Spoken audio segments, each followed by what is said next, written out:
La Côte d'Ivoire envisage de solliciter auprès du FMI un nouvel appui budgétaire. Objectif, combler le manque à gagner de la chute des cours du cacao.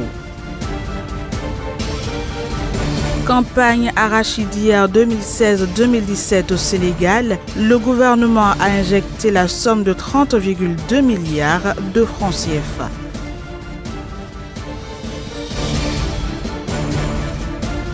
Puis, réunion des ministres des pays membres de l'OPEP à Koweït, elle porte sur le contrôle du respect des réductions de production pétrolière.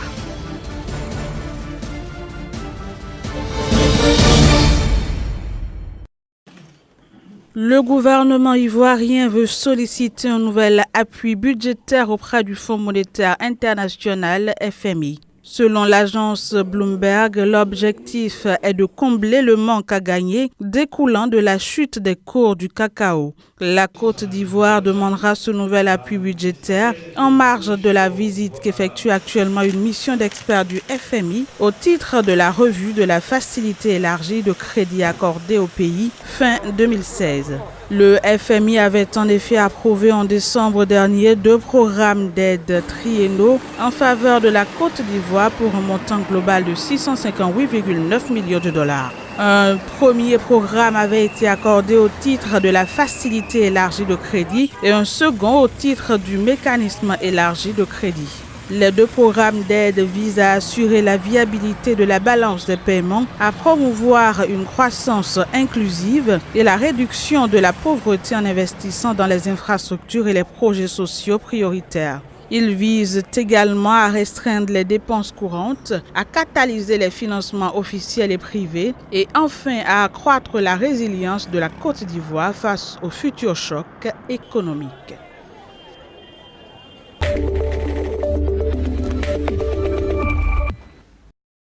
La Banque mondiale soutient les efforts du Burkina Faso en matière de lutte contre la corruption. L'institution de Bretton Woods accorde un financement d'un montant de 30 millions de dollars sous forme de crédit en faveur du projet de gouvernance économique et de participation citoyenne du Burkina Faso.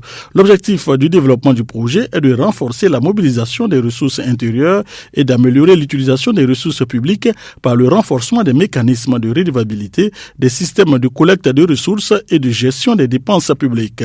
Ce projet va aider le gouvernement burkinabé à pérenniser les acquis en matière de gouvernance économique et à rendre le processus de lutte contre la corruption durable et irréversible. Il faut dire que c'est un très grand projet qui tombe à point parce que ce projet va aider le gouvernement en tout cas à combler les écarts qu'il y a entre la réglementation et la mise en œuvre effective donc des réformes qui sont annoncées non seulement dans le cadre du PN2S mais aussi dans le cadre donc de l'UEMOA, notamment à travers les nouvelles directives lancées depuis 2009. Ce nouveau projet qui couvre la période 2016-2021 permettra de renforcer la participation citoyenne et la redevabilité en améliorant la transparence et la redevabilité dans le secteur public et également de renforcer la capacité de la société civile à suivre les performances du secteur public et de la prestation de services.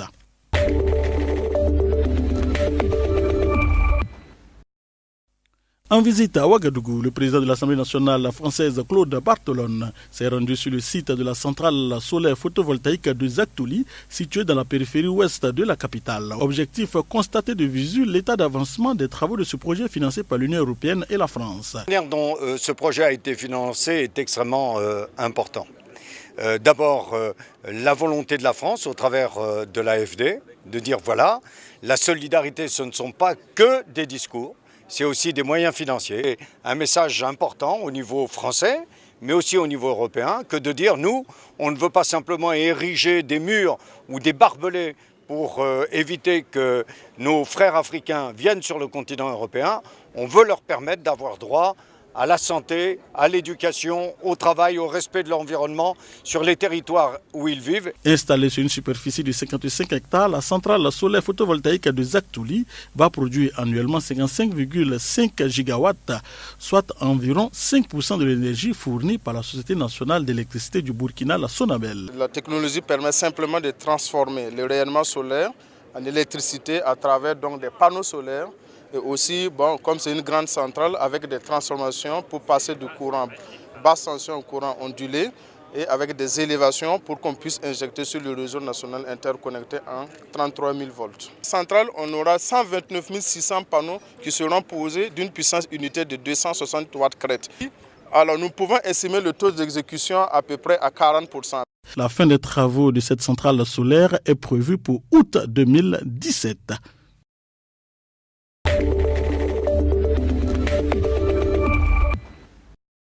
Au Sénégal, le gouvernement a injecté 30,2 milliards de francs CFA dans le cadre du financement de la campagne de commercialisation de l'arachide 2016-2017.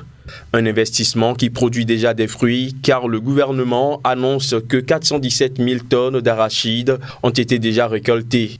Sur ce volume, environ 188 000 tonnes d'arachide ont été exportées, tandis que 128 000 tonnes ont été vendues aux producteurs d'huile d'arachide.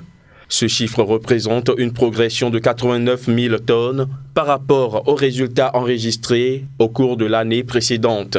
Selon les statistiques du département américain pour l'agriculture, le Sénégal a exporté durant la campagne précédente 2015-2016 340 000 tonnes d'arachide, principalement vers le continent asiatique, notamment en Chine et au Vietnam. Toujours d'après les statistiques du département américain pour l'agriculture, le pays table sur une production de 1,14 million de tonnes d'arachide cette saison. Rappelons que la campagne de commercialisation 2016-2017, qui a démarré depuis le 1er décembre dernier, doit s'achever le 30 avril prochain.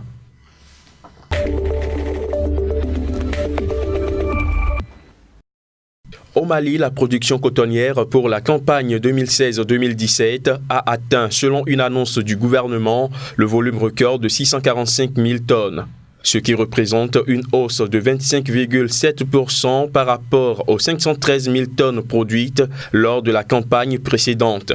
Cette production reste néanmoins légèrement en dessous de l'objectif initial de 650 000 tonnes que s'était fixé le pays.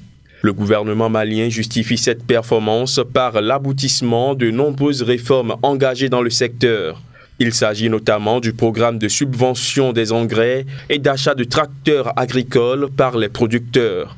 Le gouvernement a également rehaussé le prix garanti aux producteurs à 250 francs CFA le kilogramme durant la campagne 2016-2017 contre 237,5 francs CFA le kilogramme précédemment fixé.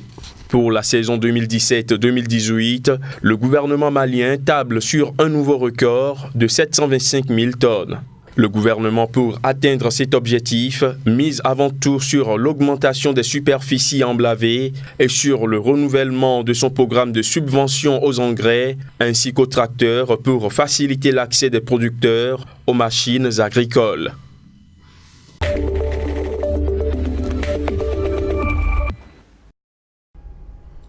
2,07 milliards de naira, soit 6,6 millions de dollars. C'est la somme mobilisée par l'Office de la dette du Nigeria à travers l'émission d'obligations d'épargne ayant une durée de maturité de 2 années. Via cette opération, l'Office veut élargir l'assiette de financement du pays. L'Office de la dette du Nigeria affirme que ses obligations émises chaque mois ont enregistré en mars plus de 2500 souscriptions. La prochaine émission est prévue pour le 3 avril prochain et les investisseurs intéressés pourront souscrire à hauteur maximale de 50 millions de naira. Elle sera assortie d'un coupon de 13,01%. La nouvelle émission d'obligations d'épargne s'inscrit dans le cadre d'une stratégie du pouvoir exécutif nigérian qui vise à financer le déficit budgétaire du pays. Notons que le déficit en question s'élève à 2,36 trillions de naira, soit 7,5 milliards de dollars pour 2017, notamment en raison de la chute des prix du pétrole qui a poussé en 2016 l'économie nigériane dans sa première récession en 25 ans.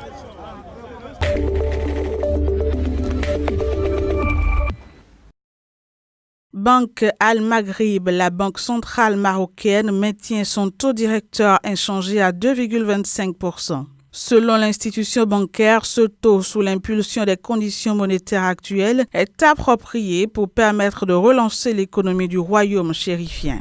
Il faut dire qu'en raison d'une forte contraction de la production agricole et d'une augmentation modérée du PIB non agricole, la croissance économique marocaine est restée faible en 2016. Selon la banque, le PIB du royaume devrait atteindre 4,3% en 2017, sous l'effet d'une hausse de 11,5% de la production agricole, ainsi que d'une augmentation de 3,4% de PIB non agricole. Il faut aussi s'attendre à un rebond de la production céréalière à 7,8 millions de tonnes. Précisons que le taux de chômage au Maroc a connu une baisse de 0,3 points de pourcentage pour s'établir à 9,4% en 2016. L'inflation au cours de cette même année, quant à elle, est restée dans la fourchette des estimations de la Banque centrale pour s'établir à 1,6%. Elle devrait atteindre 1,1% en 2017, reflétant l'effet décroissant des chocs sur la volatilité des prix des denrées alimentaires avant de remonter à 1,7% en 2018. Pour ce qui est du déficit commercial, il a augmenté de 18,2% en 2016. Enfin, le déficit budgétaire en 2016, lui, qui se situe à 4,24 milliards de dollars, bien au-dessus des prévisions de la loi de finances, soit 4,2% du PIB, devrait atteindre 3,7% du PIB en 2017, avant de tomber à 3,4% en 2018.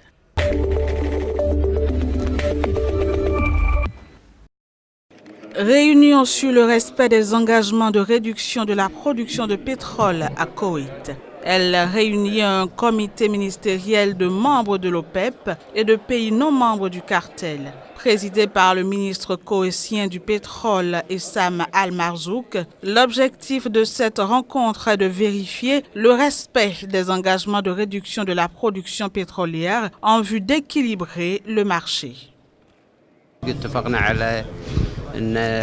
Nous nous sommes mis d'accord pour demander aux autres pays un plus grand respect le mois prochain pour donner plus d'importance à l'accord.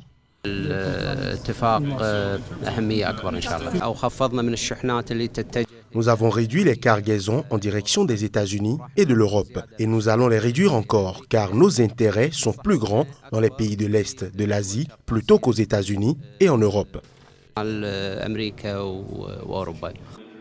Pour souvenance, fin novembre, l'OPEP s'est engagé à réduire sur une période de 6 mois, et ce à compter du 1er janvier, sa production de 1,2 million de barils par jour. Le but de ces réductions de production est de favoriser une remontée des cours qui ont dégringolé depuis mi-2014. À Koweït, le comité ministériel coprésidé par la Russie doit également discuter d'une recommandation pour une extension de cet accord de réduction de la production.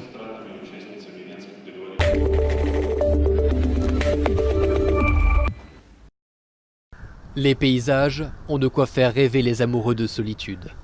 Perdus au nord de l'Atlantique, les îles Shetland sont aussi célèbres pour leur météo capricieuse, ce qui en fait un vrai réservoir à énergie éolienne et marine.